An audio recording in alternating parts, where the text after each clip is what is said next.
Good evening and welcome to ABN's Jihad Watch program. I am your host, Robert Spencer, and we have tonight a very special guest continuing in our profiles and interviews with noted freedom fighters in the world today. We have tonight one of the world's leading authorities on Islamic anti-Semitism, Andrew Bostom, the author of The Legacy of Jihad, The Legacy of Islamic Anti-Semitism, and other books. Andy, your latest book is Sharia versus Freedom, is that right?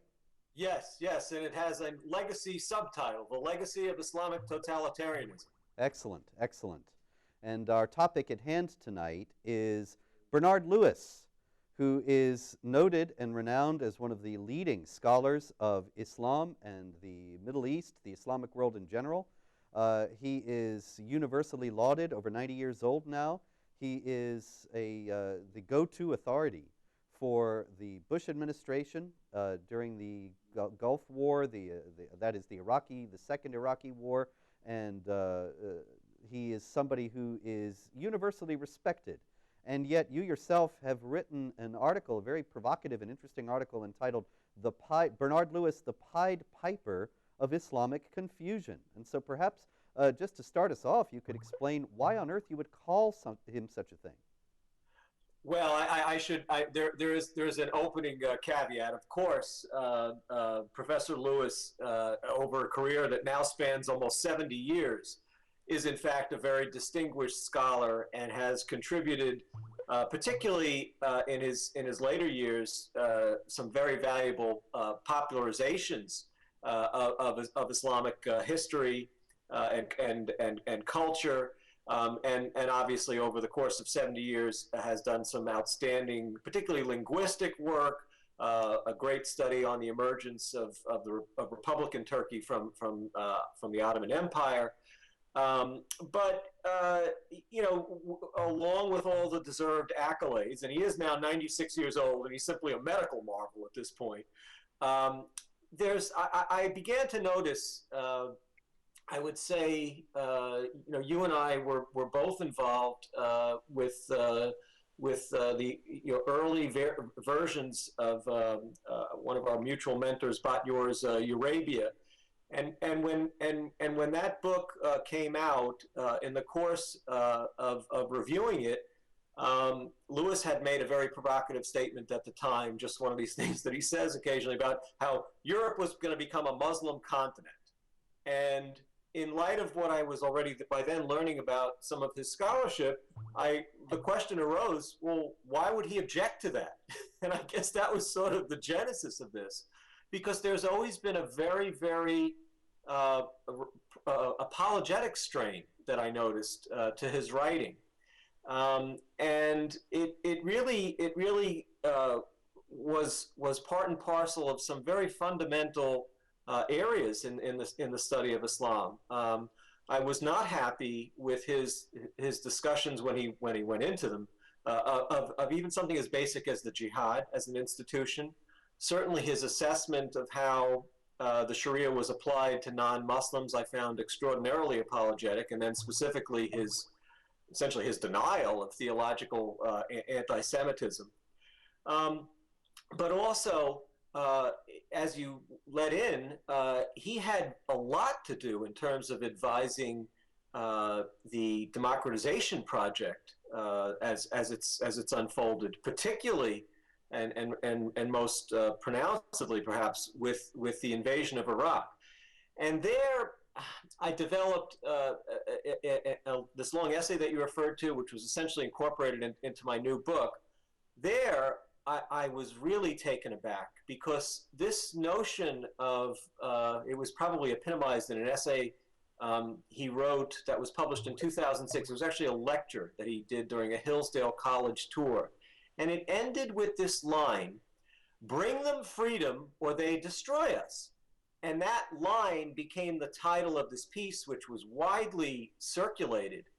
And it was a breathtaking statement, particularly in light, I just have to read this, Bob, of what Lewis had said roughly 50 years earlier in a very, very straightforward discussion of the totalitarian nature of Islam. So just to give you background, in 1954, Lewis wrote a brilliant essay called Islam and Communism, and basically what he was doing, he was trying to analyze whether Muslim societies would be receptive to communism. And one of his fears was that they might be very receptive to communism. And in laying out that possibility, he wrote what I think is one of the most honest and really insightful assessments of the similarities between communism and Islam. And I want people to keep that in mind, fast forwarding to what he wound up advising, with regard to Iraq and elsewhere. He says, I turn now from the accidental to the essential factors, to those deriving from the very nature of Islamic society, tradition, and thought. The first of these is authoritarianism. Perhaps we may even say the totalitarianism of the Islamic political tradition. He says many attempts have been made to show that Islam and democracy are identical, attempts usually based on a misunderstanding of Islam or democracy or both. This sort of argument expresses a need of the uprooted Muslim intellectual who is no longer satisfied with or capable of understanding traditional Islamic values, and who tries to justify, or rather restate, his inherited faith in terms of the fashionable ideology of the day. It is an example of the romantic and apologetic presentation of Islam that is a recognized phase in the reaction of the Muslim thought to the impact of the West. The political history of Islam is one of almost unrelieved autocracy. And he goes on to describe in great detail the dangerous similarities between the Sharia and communist totalitarianism, and the idea that even the Jihad holy war is mirrored in the doctrinal belief in communism to assume global supremacy. And he ends with a very funny, I didn't realize that this was apparently a commonplace in the 1950s. He goes on to discuss the concept of Dar al-Harb, Dar al-Islam, and its communist equivalents, that there could not be peace between, say, the communist and the non-communist world. And then he says, the humorist who summed up the communist creed as "there is no God and Karl Marx is his prophet" was laying his finger on real affinity. I mean, he was humorous, he was honest, he was open. And what I discovered is that in that period, in the 1950s, even though there was a slight apologetic strain, he was perhaps too optimistic about certain experiments that were taking place at that time, particularly in Turkey, his beloved Turkey, but also in Pakistan. He was very guarded back then, and he certainly felt that these experiments could fail. And then what I noticed is that there was absolute silence, literally over the next 40 years, whereas other scholars, including contemporaries of Lewis, particularly P.J. Vitikiotis, who worked with Lewis at the School of Oriental and Asiatic Studies in Great Britain, Vitikiotis' thought on these matters was similar to Lewis until the Khomeini revolution. In other words, Vitikiotis thought that some of these experiments with constitutional efforts at political experiments that did not include Sharia governments, etc., dabblings with Western ideas, lots of problems, of course, with autocracies, more secular autocracies intervening and coups, etc., etc.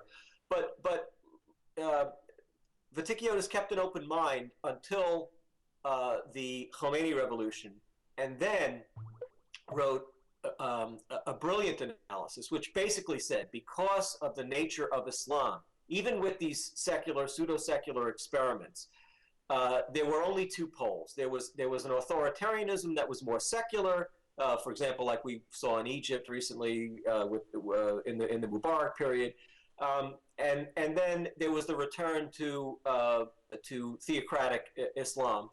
and that the soil was just impregnated with this kind of authoritarian ideology, which ultimately was rooted in Islam. And he was very distraught that they would be that they would ever escape these sort of Scylla and Charybdis poles. But he made a comment about it. Lewis, I found, never addressed all these failed experiments in the lead up to Iraq, for example. Lewis, who in the 1950s admitted that if we went back to the French invasion of the Middle East and the Napoleonic period, that even 150 years after that, with various experiments in Western forms of government and parliamentary systems, even very inchoate experiments, that 150 years later, they really hadn't proceeded very far, and yet he had this guarded optimism about Pakistan, about Turkey in the 1950s. But literally up around the time of between that period and the invasion of Iraq, he made no such commentary the way his colleague Vitikiotis had about, well, yes, these experiments have played out and they're back to all these autocratic systems. And then he launches into, Islamic democracy. And I just found that breathtaking. Yeah, Andy, it really is, because you mentioned that he loves Turkey, and I know that Bernard Lewis has a lot of ties in Turkey and a tremendous respect for the Kemalist experiment there. And do you know if he has made any public statement about the now rapidly accelerating dismantling of Kemalist secularism and the re-Ottomization and Shariaization of Turkey? He's made some very casual, he's unhappy, obviously, Robert. He's not happy with Erdogan, but it's really worse than that. It does bring to mind another very good comparison with someone who, I don't know how close they were, but I think they did have a collegial relationship. Uriel Hyde was an Ottomanist, but also a scholar of modern Turkey. And 6 weeks before he died suddenly, he gave a remarkably prescient lecture at Hebrew University. They were just endowing a chair in his honor, and he was going to lead some Middle East studies program at the Hebrew University. And his background was actually kind of interesting. Hyde had grown up in Germany, got out, spent time in Turkey, learned the language, went into the diplomatic corps, and then went back and became a scholar. So he was a true scholar diplomat, and very sympathetic to Kemalist Turkey, and fluent in the language, but had written some honest critiques of the Ottoman Empire. And also, this lecture that he gave literally 6 weeks before he passed away, he was chastising himself. Remember, Robert, this is 1968. Hyde was chastising himself for being slow on the uptake, with the fact that within the very decade after Ataturk's death, Turkey began what he saw in 1968 as its inexorable re-Islamization. Imagine that. In 1968, he was too slow. He was criticizing himself for being too slow. He pointed to the fact that in the first two-party election, the party the Democrat Party that pandered to the never repressed fundamentalist sentiments in Turkey gained the upper hand in the elections. There was the reintroduction of the Muezzin call. There was opening of formerly closed Sufi schools. The whole process was really set in motion literally 10 years or so after Ataturk's death.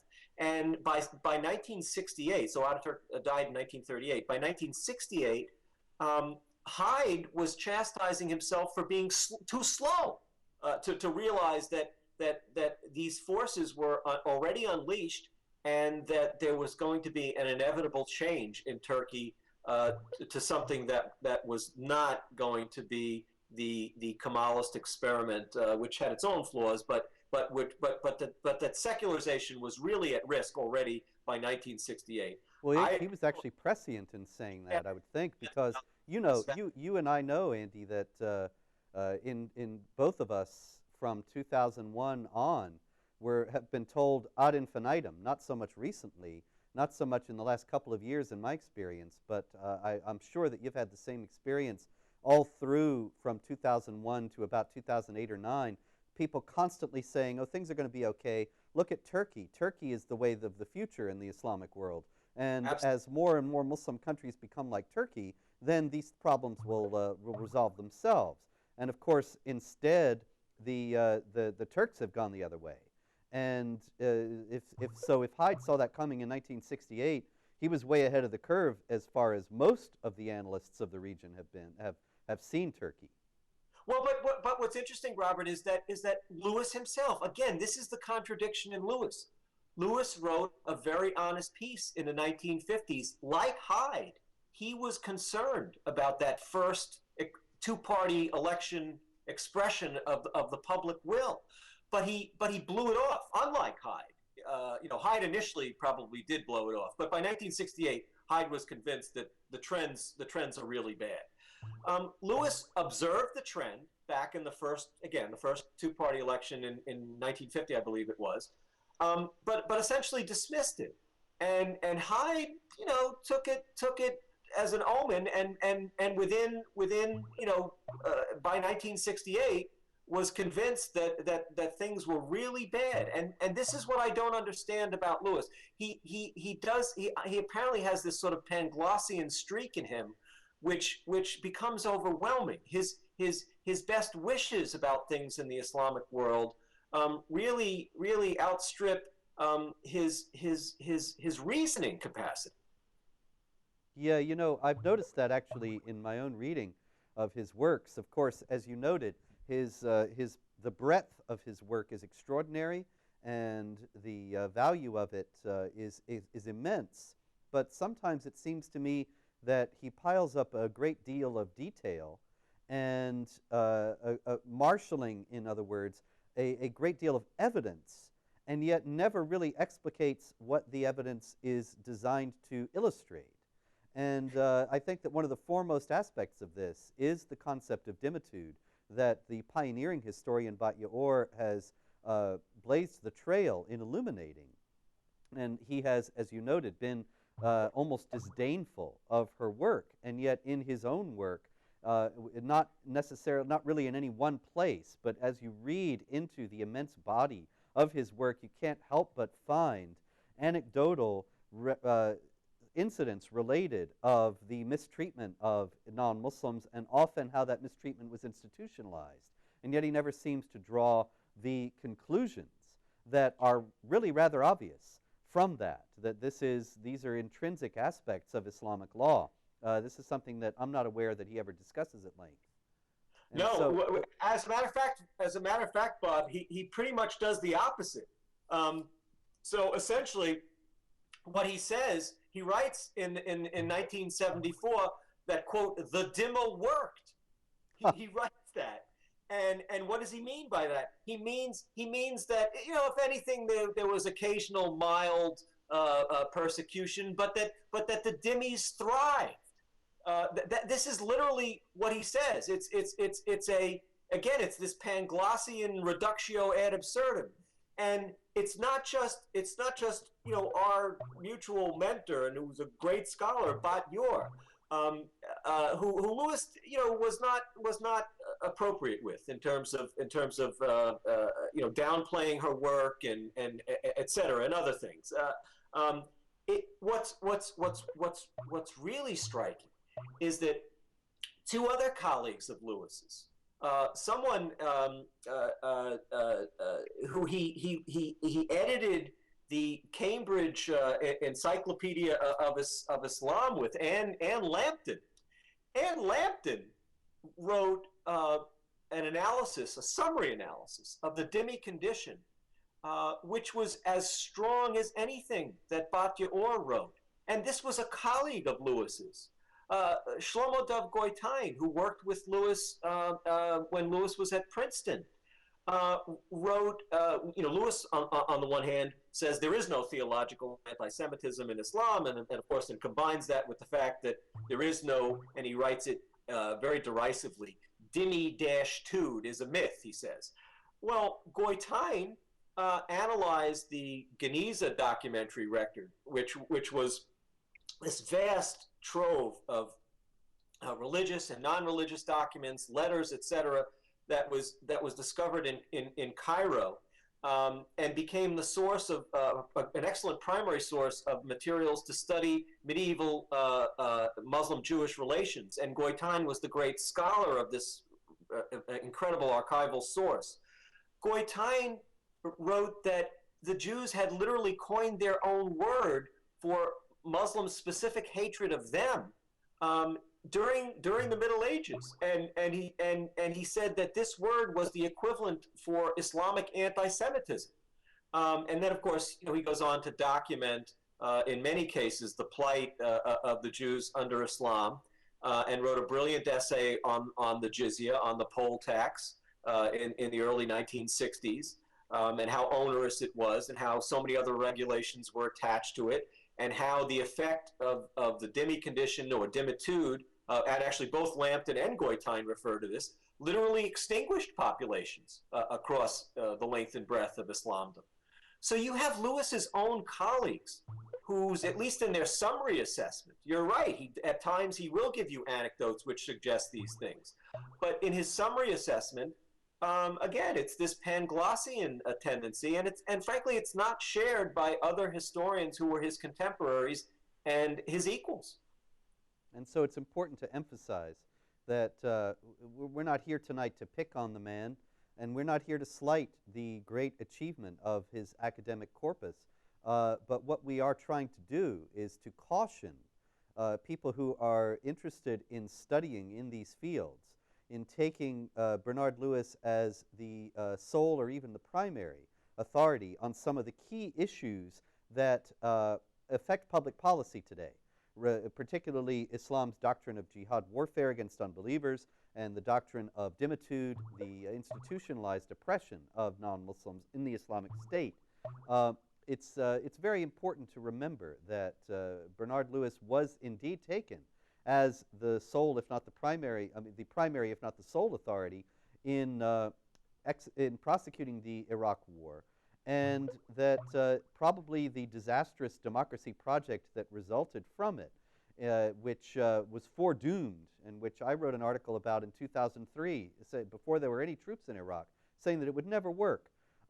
It was based essentially on Lewis's teachings that you have adumbrated today, that he completely contradicted what he had written about Islamic authoritarianism and totalitarianism in the 50s, and started talking about the prospects of our bringing freedom to Iraq. This is why it is important for us to discuss these issues and to confront this great scholar's legacy, because it is a mixed bag, and it is one that can lead to, and has led to, policies that are disastrous, that are wrong-headed, that have needlessly cost billions of dollars, thousands of lives, and that it is extraordinarily important for public policy analysts, government and law enforcement and the media to re-examine if they have any disposition to do so, in order to try to determine whether this is really a road that, in the interests of the United States, we should be going down. Well, there's almost, Robert, absolutely, and your work. I remember your essay, it was a blog post or a formal essay, was very prescient in 2003. But there is this quality. There's a couple of problems. It's almost as if Lewis is at war with himself. It's like the old Mad magazine, Spy versus Spy. I mean, after all, who better laid out the totalitarian nature of Islam and its anti-democratic essence than Lewis himself? I mean, this is what's so maddening about it. Again, in 1990, and I'm sure this in some way inspired Samuel Huntington. Lewis wrote a very, very prescient piece for foreign policy where he described the clash of civilizations that was underway. Um, and and but the difference between Huntington and Lewis is that Huntington took that seriously. It wasn't just a cliche for him. He went back as the great political scientist that he was. He marshaled a tremendous amount of data. It's truly a remarkable book that deserves to be reread, The Clash of Civilizations, because what he showed is that even with the totalitarian movements of the 20th century, even factoring in all the havoc and destruction that they wrought, both communism and fascism, Nazism, that when you just patiently added up all the wars that took place within Islamdom and on his what Huntington famously described as the bloody borders of Islamdom, it was more consistent and worse, and that it resulted from what Huntington laid out and said. He said it's not a question of fundamentalist Islam, it's a question of Islam as a rival dominating civilization that settles its grievances, whatever they may be, in a violent way. This was Huntington's conclusion, marshaling hard data. He didn't just put out a very nice, catchy a phrase, the clash of civilizations, which in fact Lewis had done. Lewis is a great wordsmith. He analyzed it and came away with a conclusion that this is a major problem going forward in the so-called Francis Fukuyama end of history. That was part of his reason that he felt that Fukuyama was nonsensical in that formulation. But that's the difference. I mean, even something as basic as Jihad, Robert, I was shocked. I was told that one of Lewis's best books is The Political Language of Islam. Well, if you go into that book and you look carefully at how he describes the Dar al-Harb, it's very bowdlerized compared to other great scholars who wrote specifically about the Dar al-Harb, like Armand Abel, like the great Joseph Schacht. They describe that this means that the lives of those not outside the governance of the Sharia are quite literally licit, and that they can be attacked at any time and they can be enslaved, etc. Lewis makes no mention of that. Lewis also does not describe jihad martyrdom appropriately. He basically just says, well, suicide is prohibited by Islam. And that's just a small piece of the puzzle. David Littman, to his credit, pointed out a wonderful essay written in 1946 by Franz Rosenthal, which was obviously available to Lewis, and Rosenthal was another great Western scholar of Islam, who Lewis certainly knew about.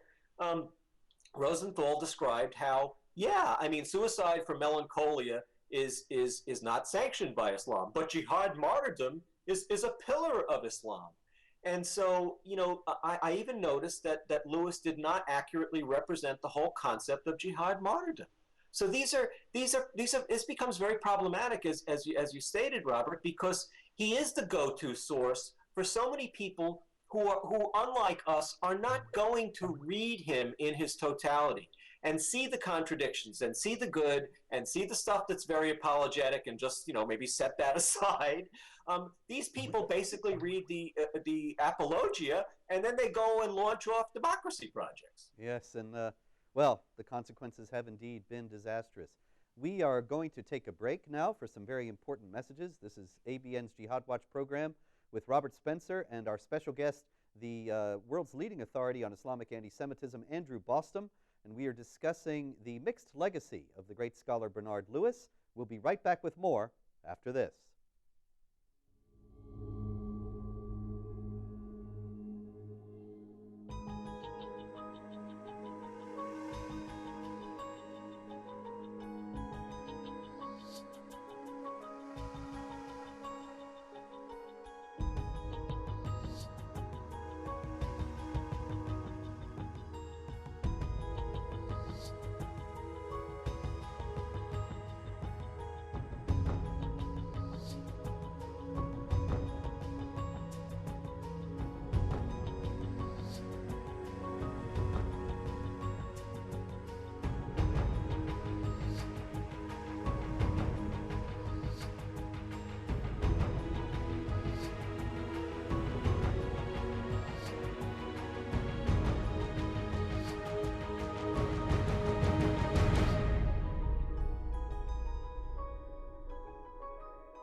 and welcome back to ABN's Jihad Watch program. I'm Robert Spencer. Our guest tonight is Dr. Andrew Bostom, author of Sharia versus Freedom, The Legacy of Islamic Totalitarianism, as well as two other earlier books, The Legacy of Islamic Anti-Semitism and The Legacy of Jihad. We're discussing tonight Bernard Lewis, the world's leading scholar on Islam in general, and the one who is most respected. There are, however, some troubling aspects of his legacy, of his influence, and that is the topic at hand. Not here again to just pick on the man, but to point out for analysts and policymakers the difficulties and the dangers, the pitfalls of following Lewis uncritically in light of some of the contradictions and misleading information in his work, which can have given rise to very serious policy errors on the part of the United States of America and European states. Andy, you mentioned before the break, just in passing several times, that Lewis actually rejects the idea that there is any Islamic anti-Semitism embedded within Islamic teaching itself. This seems to me unbelievable in light of the extraordinary breadth, the extraordinary abundance of Quranic material, saying that the Jews are the worst enemies of the Muslims, that the Jews were transformed into apes and pigs for breaking the Sabbath, such that we still hear Islamic supremacists and jihadis, including most recently, of course, the Muslim Brotherhood president of Egypt, Mohammed Morsi, referring to Jews today as the descendants of apes and pigs. We hear that in the Quran that they are under Allah's curse several times, that humiliation and debasement will be their lot for all of time, that they, along with the Christians, are the vilest of created beings. How is it that, and on what grounds does Lewis dismiss all of that? It's remarkable, Robert. You know, when I found this passage, I knew that another mutual colleague of ours, Mark Dury, was working on a book on the dhimmi condition, and I emailed it to him. You know, it was one of the, and he wrote back to me that no, I must have gotten it wrong. He didn't believe it. So I said, well, you know, here's the citation. You know, do Google Books or wait till you get the book in the mail itself and read it. I said, but I'll read you what I sent to him, which he just refused to believe. It comes from Lewis's, I guess, really his longest treatment of the subject of dhimmitude, of the Sharia-based restrictions and their impact on non-Muslims. He says, in Islamic society, hostility to the Jew is non-theological. It is not related to any specific Islamic doctrine, nor to any specific circumstance in Islamic history. For Muslims, it is not part of the birth pangs of their religion, as it is for Christians. Now, you can't get more definitively negative than that. And of course, this was 1984. As late as 2004, I believe this was written. He says, again, this is where he says, dhimmi, and it's in quotes, -tude, subservience and persecution and ill treatment of Jews is a myth. You know, again, it's really more in the summary formulations that he runs he runs afoul of the truth, the historical truth, the doctrinal truth. Andy, that's just so extraordinary that he actually not only denies the reality of Quran-based Islamic anti-Semitism, and I haven't even mentioned the Hadith. You know, of course, Right. Foremost is the notorious Hadith about Muslims will kill Jews. Actually, Muhammad says the end times will not come until Muslims kill Jews and the Jews hide behind trees and the trees cry out, "Oh, Muslim, there's a Jew hiding behind me, come and kill him," which makes killing the Jews an eschatological imperative which will hasten the coming of the end times and the consummation of all things. Absolutely. The fact that the Dajjal, the Muslim Antichrist, is either formally identified as being Jewish and or is always accompanied by Jews that'll be slaughtered, whether it's in Isfahan or whether it's in Jerusalem. Yeah, it's just the even the terrible breach in Christianity, in Islam, which violated its political innocence, quote unquote. The Shiite split from the Orthodox Sunni Islam.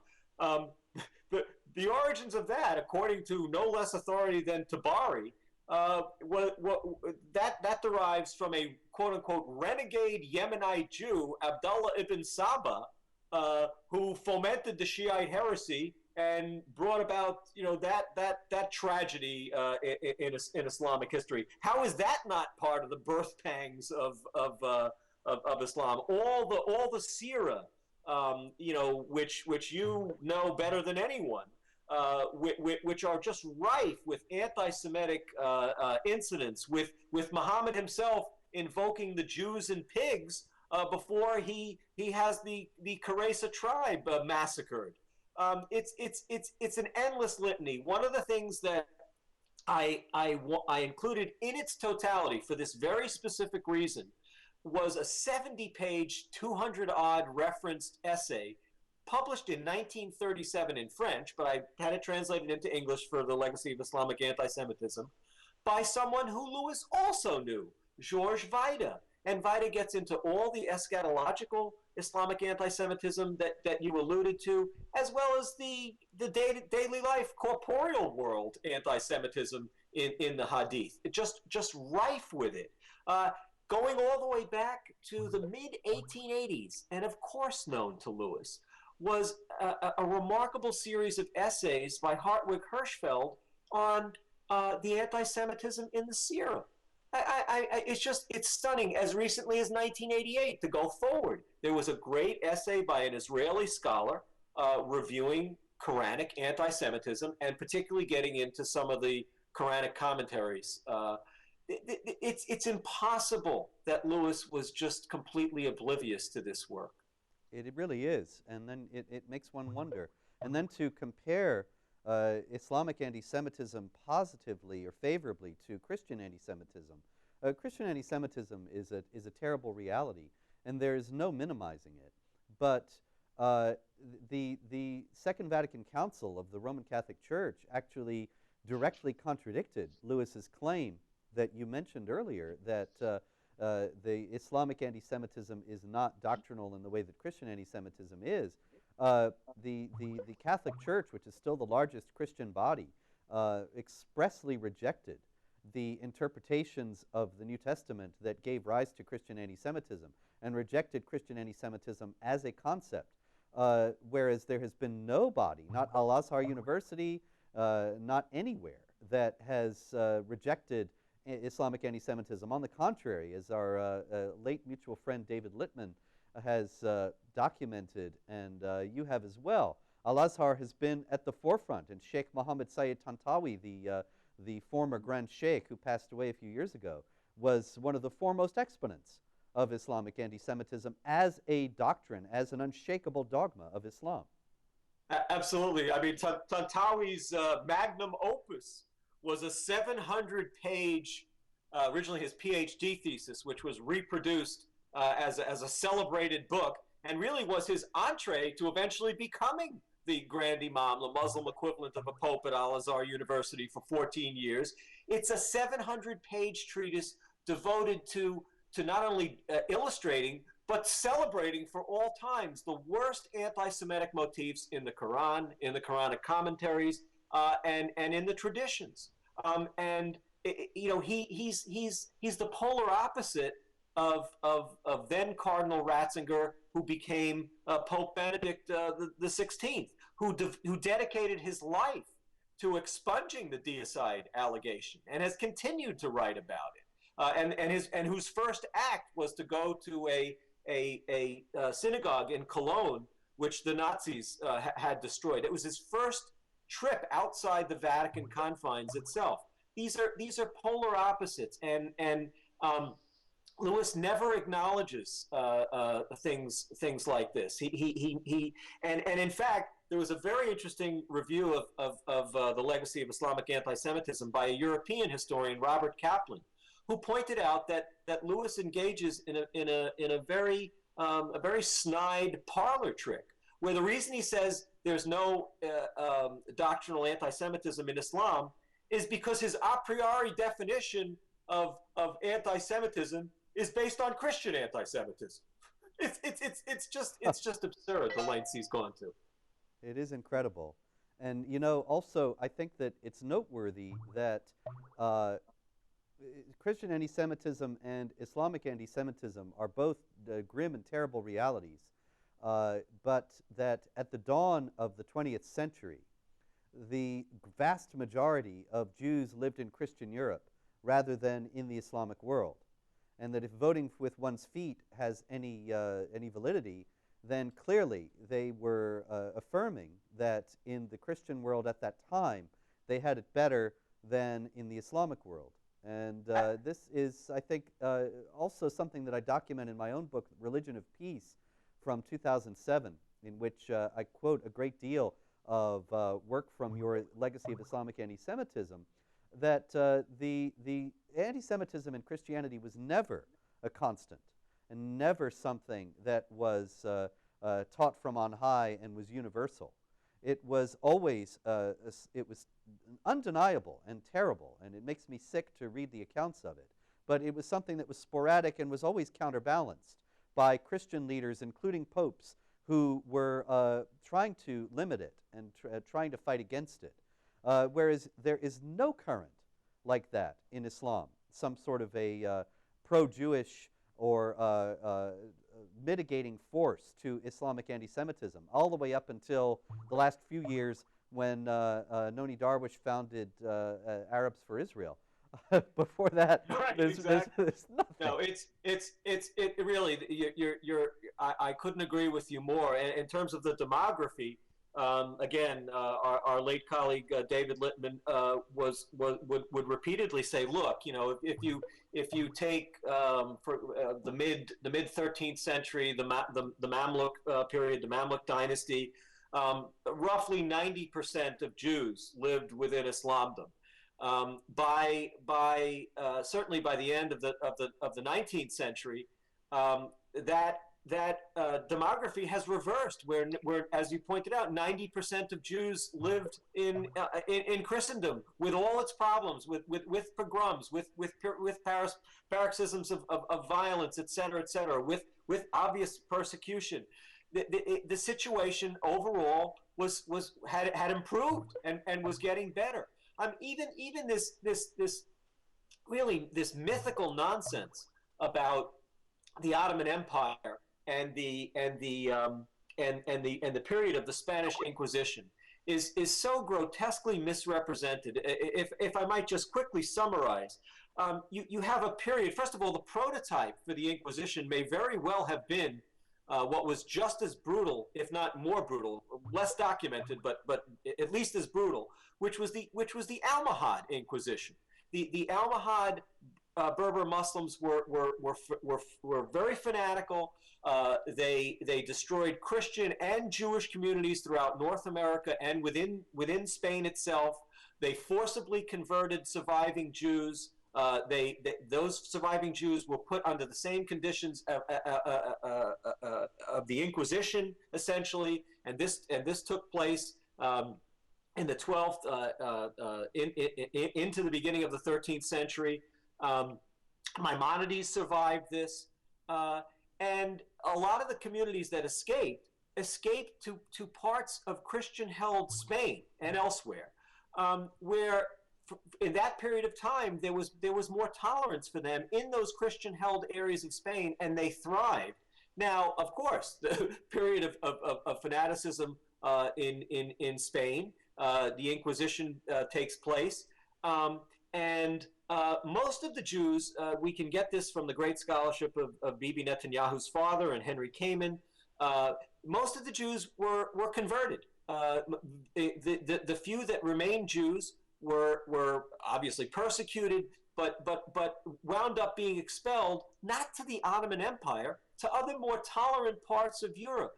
A small community of Jews, roughly 20,000, maybe less, were in fact taken in by the Ottoman Empire But what was the vacuum that they filled? They filled the vacuum created by the Ottoman Jihad conquests of both Christians and Jews.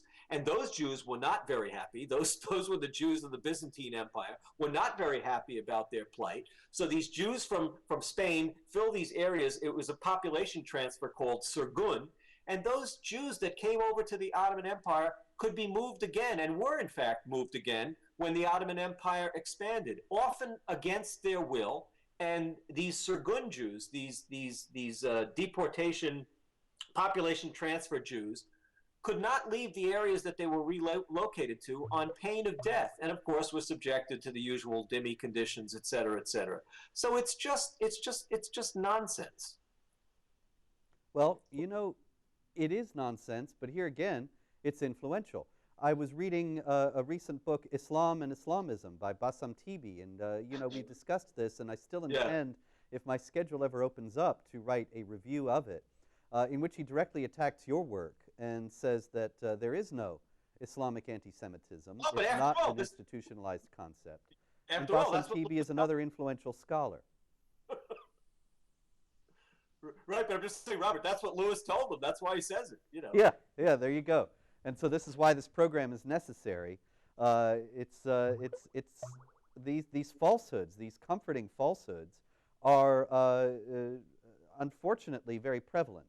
And with the insofar as they abet the agenda of the Islamic supremacist propaganda machine, they're actively dangerous. And we've already discussed, you know, the policy errors, the difficulties that have arisen from them. So can you give us any other areas in which you find that Lewis's work is dangerously misleading or deficient? Yeah, now, I certainly don't agree with, I think it wound up being $1 or something that he was supposed to pay, and I don't know if he ever paid up. But the idea of suing him for his opinions about the Armenian genocide is just ridiculous.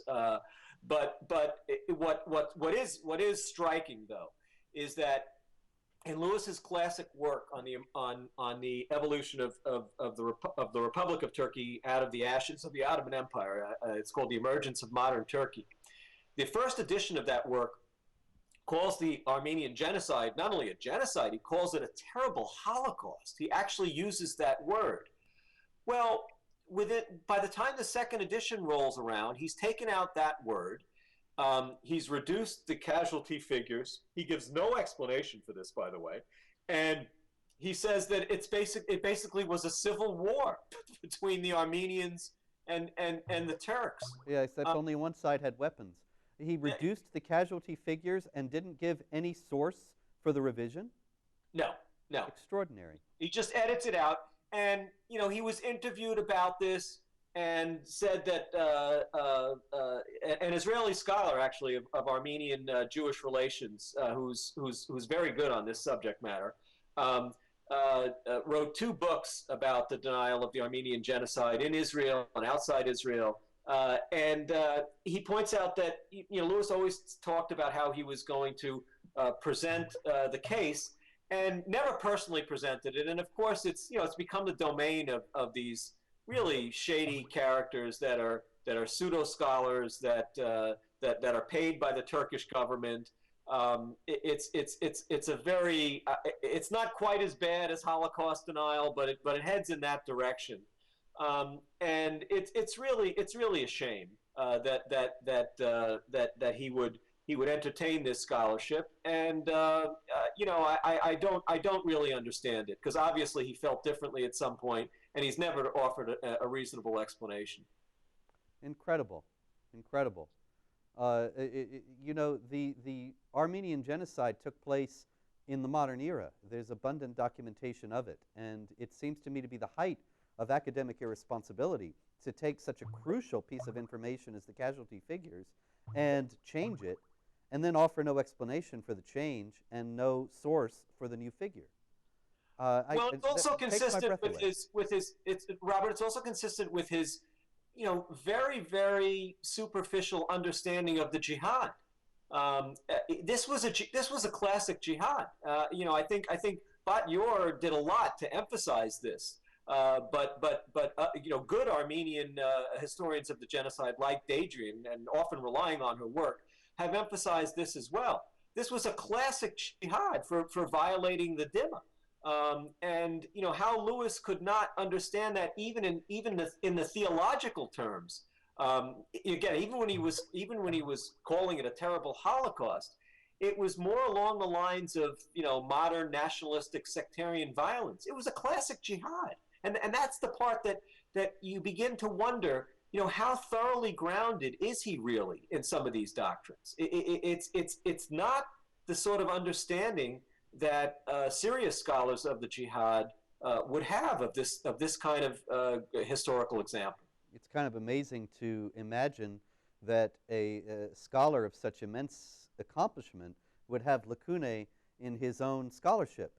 And yet, I think that you've made a very important point, because there really isn't any sustained discussion that I can recall of jihad as such in Lewis. And I have seen some things, but they're basically just a sentence or two, where he seems to acknowledge its reality as warfare against unbelievers, but then to slight this topic that has been so absolutely central to Islamic history, theology, and law, and not to give it a more substantial treatment is itself a grave omission and a telling one. Yeah, and I'll tell you, the other thing is that even when the summary statements, again, for example, because as I mentioned earlier, I was told that one of his better treatments, at least in terms of the theology, is the political language of Islam. And it is. It's better than some of his later summary, more popularized works. But it's purely about doctrine. There's never, and the reason the legacy of jihad was so long is because I felt you can't just illustrate the repetitiveness and the consistency of the doctrine without giving equal weight to how it was applied in all its gory details. In medicine and medical school, we were forced to memorize so much material. We use these mnemonic devices. And my mnemonic device for jihad was MPED, M-P-E-D, massacre, pillage, enslavement, and deportation. Wait a minute, you learned about jihad in medical school? I applied the mnemonic device to my studies. Was this Al-Azhar Medical School? Pardon? Was this Al-Azhar Medical School? Yeah, Al-Azhar Medical School. Yes. But seriously, I mean, he doesn't give you the gory details. I mean, there are tremendous chronicles. There are modern works which will describe the unpleasant details, both in terms of the celebratory chronicles of the Muslims and the painful chronicles of their victims. And this is something that I learned again from our colleague from Bat Yor, that you have to lay this material out because first of all, for historical accuracy, but also because it frequently illustrates how the doctrines were applied. Absolutely, absolutely. And this is, of course, it's inseparable from how they can be properly understood, because it's clear that if they're applied in a particular way, then they're understood in that way, and that is the mainstream understanding of the doctrine itself. It reminds me of the contemporary Islamic apologists who claim that Sharia has never been implemented in world history and has not been today. And I think, I can't believe that there are Americans who fall for this, when there are avowedly and proudly Sharia states, the Kingdom of Saudi Arabia, the Islamic Republic of Iran, the Islamic Republic of Pakistan to a great degree, Sudan, North Sudan now, and others that where Sharia is openly implemented, and it always has this particular character. And so if that's not Sharia, then there's been some sort of misunderstanding of Islam on a scale much more massive than anyone has imagined. But the reality is that it's as simply absurd as it is in this case as well. Yeah, and it really strikes of that terrible apologetic on the left in Western countries during the height of the brutality of communist totalitarianism. Communists, what have you done to communism? It's nonsense. I mean, there's a doctrine and its application. Yeah, I remember actually I knew a communist in college when I was a leftist myself, and She used to tell me that communism had never been implemented. And Yeah. it was very hard for me to swallow even then, because I thought all these people have been working so hard in the Soviet Union, in China, in North Korea, in North Vietnam, et cetera, et cetera. All these people have been trying so hard to implement communism, and we're supposed to believe that none of them have gotten it right. And Right. it seems to be the same thing in all these cases, that there is a tremendous unreality in the analyses. And that, of course, is here again why we have had this discussion tonight. And I want to thank you very much, Dr. Andrew Bostom, for being with us. We're almost out of time. Do you Bob, can have I any throw in one thing summation? that's really important? Yes. I discovered this when I was analyzing the Aberdeen family's, pro-jihadist journal, as I called it, which was the Journal of Muslim Minority Affairs, which was the mouthpiece for the Institute of Muslim Minority Affairs, which is essentially a Saudi Wahhabi Muslim Brotherhood front set up by the Aberdeen family, by Papa Aberdeen, run by his wife after he died. The brothers and sisters, Huma and Heba and Hassan, have all served extended periods on the editorial board. Huma herself for 12 years. Her two siblings are still on the board. Guess who else served on that board for 13 years? Who? Bernard Lewis. Well, there you have it. So here he became a shill for this mouthpiece of the Muslim Brotherhood and the Wahhabi lobby, and didn't even realize it, I assume. And no sooner is he off the editorial board than within a couple of years they're critiquing him. Yeah, yeah. Well, it's not surprising. It's par for the course. Andrew Bostom, it's been a very illuminating discussion, an important one that in a perfect world, policymakers, academics, and analysts would take heed and would be very extraordinarily careful in implementing any more recommendations from Bernard Lewis, as great a scholar as he undeniably is. Thank you very much for being with us, and this has been Thank you, ABN's Robert. Thank you, Jihad Watch program, and we will be back again next week, God willing, and thank you very much. Good night.